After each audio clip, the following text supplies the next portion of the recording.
राहुल गांधी के लिए election commission affidavit मांग रहा है कि इलेक्शन कमिश्नर से भी पूछा गया था, लेकिन इसका वे जवाब नहीं दे पाए।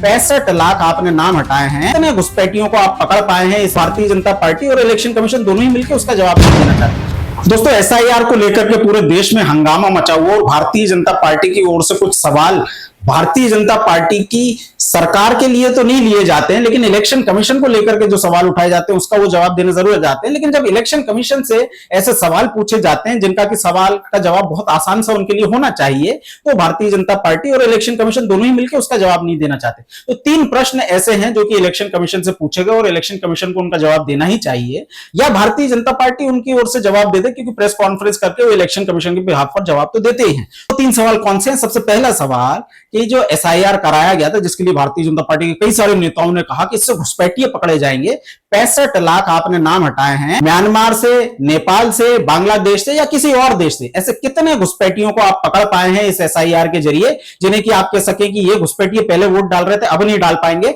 उसकी एक निश्चित संख्या बताई जानी चाहिए। ये प्रश्न इलेक्शन कमिश्नर से भी पूछा गया था, लेकिन इसका वे जवाब नहीं दे पाए। भारतीय जनता पार्टी के पास इसका जवाब हो तो दे दे। दूसरा सवाल, जब एसएसआर होता है तो एसआईआर की क्या जरूरत? और एसआईआर ये कहा जाता है कि चुनाव के पहले होना आवश्यक है, तो लोकसभा चुनाव के पहले क्यों नहीं हुआ था और महाराष्ट्र चुनाव के पहले क्यों नहीं हुआ था? इस बात का जवाब इलेक्शन कमीशन को देना चाहिए। और तीसरी बात, जिन राहुल गांधी के लिए इलेक्शन कमीशन एफिडेविट मांग रहा है कि इन्होंने ये सवाल उठाए, उसी तरीके के सवाल भारतीय जनता पार्टी के नेता अनुराग ठाकुर ने उठाए हैं। तो अनुराग ठाकुर से कब एफिडेविट मांगा जाएगा, या अनुराग ठाकुर से एफिडेविट मांगा जाना भी चाहिए या नहीं मांगा जाना चाहिए? इस बात को लेकर भारतीय जनता पार्टी का क्या कहना है? इस बात का जवाब भी भारतीय जनता पार्टी को देना ही चाहिए।